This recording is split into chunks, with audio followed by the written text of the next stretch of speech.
ప్రయత్నాలు ప్రజాస్వామ్యానికి కూర్చు నీ అయ్యి అట్లే చేసి ఫామ్ హౌస్లో ఉన్నాడు. నువ్వు ఇప్పుడు ఈ జూబ్లీస్తో నీకు ఇప్పుడు ఈ ఎన్నికతోని ఈ పరువు మొత్తం తీసుకుంటున్నావు.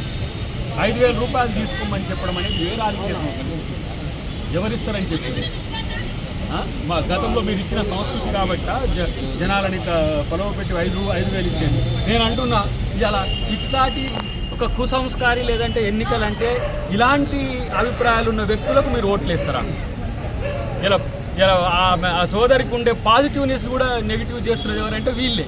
కాబట్టి ఇలా దుబ్బాకలు ఏం జరిగిందో గతంలో చూసిండ్రు.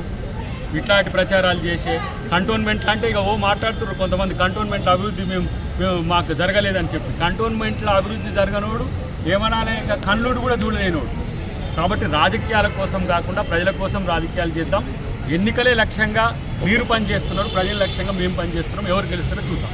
సర్వే సంబంధించి ఎలక్షన్స్ నడుస్తున్న క్రమంలో చాలా క్లియర్గా ఈ ఏజెన్సీ కూడా సర్వే చేసి ఈ రకంగా ఉందని ఓటర్లని ప్రభావితం చేసి, అంటే ఒక సెక్షన్ ఆఫ్ ఓటర్స్ని ప్రభావితం చేసే విధంగా కోడ్ ఆఫ్ కండక్ట్ కింద ఆ రకంగా ఎవరు కూడా చేయకూడదు. కానీ కేకే సర్వే ఉద్దేశపూర్వకంగా కేటీఆర్ హరీష్ రావు డైరెక్షన్లో వాళ్ళ ఇంట్లో కూర్చొని ఒక 2 గంటలలో ఒక లిస్టు తయారు చేసి ఒక ప్రిడిక్షన్ తయారు చేసి ఉద్దేశపూర్వకంగా ఈ జూబ్లీహిల్స్ ఉప ఎన్నికల్లో బీఆర్ఎస్ పార్టీ ఆడుతున్న ఒక పొలిటికల్ స్టంట్లో భాగంగా కేకే సర్వే కూడా హరీష్ రావు కేటీఆర్ డైరెక్షన్లో ఈ రకంగా ఒక న్యూస్ ఛానల్స్కి దాన్ని సర్వే పోల్ని ప్రకటించి ఈ రకంగా ఎడ్జ్ ఉందని చెప్పి బీఆర్ఎస్ పార్టీకి ఓటర్లని ప్రభావితం చేసే ప్రయత్నం చేశారు. దానికి ఏదైతే దానికి అగేన్స్ట్గా ఎలక్షన్ ఆర్ఓ గారికి దానిపైన కంప్లైంట్ ఇవ్వడం జరిగింది. ఎందుకంటే గతంలో అనేక సందర్భాల్లో ఏదైతే కేకే సర్వే ప్రిడిక్షన్స్ గురించి ఇది జరుగుతుందని చెప్పి బీఆర్ఎస్ పార్టీ భుజాలు గుద్దుకుంటూ ఏదైతే వాళ్ళ సోషల్ మీడియా మాధ్యమాల్లో దీన్ని ప్రచారం చేస్తున్నారో, ఇదే కేకే సర్వే చాలా సందర్భాల్లో హర్యానాలో, ఢిల్లీలో అడ్డగోలుగా వారు ఈ సర్వే ఇచ్చినప్పుడు వారు ఇచ్చిన సర్వే ఫలితాలు దాని తర్వాత ఏదైతే రిజల్ట్స్కి చాలా భిన్నంగా ఉంటాయి. అంటే ఈ సర్వే ఎటువంటి వాస్తవాలు లేవు. గతంలో అనేక సందర్భాల్లో కూడా ఈ రకంగా కొంతమంది మాటల మేరకు ప్రభావితం చేసి ఓటర్లని ప్రభావితం చేయనీకి ఇటువంటి సర్వేని కేకే సర్వే సంస్థ నిర్వహిస్తుందని చెప్పి గతంలో అనేకమైన రుజువులు ఉన్నాయి.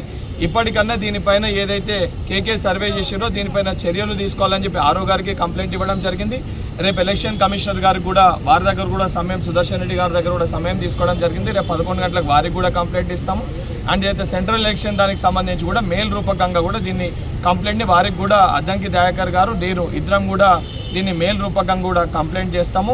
And BRS party social media హ్యాండిల్స్లో కూడా దానికి సంబంధించి కూడా ఇలా తప్పుడు ప్రచారం చేసి వాళ్ళు ఎలక్షన్లో ఓడిపోతుర్రని చెప్పి ఇటువంటి కొన్ని ఏజెన్సీలని అడ్డం పెట్టుకొని హరీష్ రావు కేటీఆర్ ఈ రకంగా డ్రామాలు ఆడి మీరు ఎన్ని ప్రయత్నాలు చేసినా తప్పనిసరిగా ప్రజలు ఉన్న కాంగ్రెస్ ప్రభుత్వం పైన కాంగ్రెస్ పార్టీకి ఓటేసి గెలిపిస్తారని ఒక సంపూర్ణ విశ్వాసం, నమ్మకం మాకు కండక్ట్ పరిధిలో వస్తుంది. ఎలక్షన్స్ నడుస్తున్నప్పుడు ఏ సర్వే ఏజెన్సీ కూడా ఈ రకంగా సర్వే వెల్లడించి దీనికి ఇంత ఎడ్జ్ ఉంది, దీనికి ఇంత ఎడ్జ్ ఉంది, ఈ రకంగా గెలుస్తారని చెప్పి చెప్పనీకి ఉంటుంది. ఎగ్జిట్ పోల్స్ కూడా పోలింగ్ అయిపోయినాక ఎగ్జిట్ పోల్స్ ఇవ్వాలి తప్ప 100% ఈ రకంగా చేయడం కరెక్ట్ కాదని వారు కూడా చెప్పారు. వారికి కూడా అన్నీ కూడా ఆ లింక్స్ అన్నింటినీ కూడా పెన్ డ్రైవ్లో వేసి వారికి సమర్పించడం జరిగింది. తప్పనిసరిగా వారు కూడా దీనిపైన చర్యలు తీసుకుంటాము, యాక్షన్ తీసుకుంటామని చెప్పి కూడా హామీ ఇవ్వడం జరిగింది.